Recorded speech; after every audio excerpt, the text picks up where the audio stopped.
Samuel chapter 16.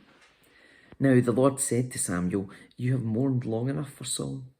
I have rejected him as king of Israel, so fill your flask with olive oil and go to Bethlehem. Find a man named Jesse who lives there, for I have selected one of his sons to be my king." But Samuel asked, "How can I do that? If Saul hears about it, he will kill me." "Take a heifer with you," the Lord replied, "and say that you have come to make a sacrifice to the Lord. Invite Jesse to the sacrifice, and I will show you which of his sons to anoint for me." So Samuel did as the Lord instructed. When he arrived at Bethlehem, the elders of the town came trembling to meet him. "What's wrong?" they asked. "Do you come in peace?" "Yes," Samuel replied. "I've come to sacrifice to the Lord. Purify yourselves and come with me to the sacrifice." Then Samuel performed the purification rite for Jesse and his sons and invited them to the sacrifice too. When they arrived, Samuel took one look at Eliab and thought, "Surely this is the Lord's anointed." But the Lord said to Samuel, "Don't judge by his appearance or height, for I have rejected him. The Lord doesn't see things the way you see them. People judge by outward appearance, but the Lord looks at the heart." Then Jesse told his son Abinadab to step forward and walk in front of Samuel.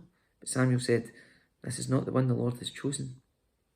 Next, Jesse summoned Shimei, but Samuel said, "Neither is this the one the Lord has chosen." In the same way, all 7 of Jesse's sons were presented to Samuel. But Samuel said to Jesse, "The Lord has not chosen any of these." Then Samuel asked, "Are these all the sons you have?" "There is still our youngest," Jesse replied, "but he's out in the fields watching the sheep and goats." "Send for him at once," Samuel said. "We will not sit down to eat until he arrives." So Jesse sent for him. He was dark and handsome, with beautiful eyes. And the Lord said, "This is the one. Anoint him." So as David stood there among his brothers, Samuel took the flask of olive oil he had brought and anointed David with the oil. And the Spirit of the Lord came powerfully upon David from that day on. Then Samuel returned to Ramah. Now, the Spirit of the Lord had left Saul, and the Lord left that tormenting spirit that filled him with depression and fear.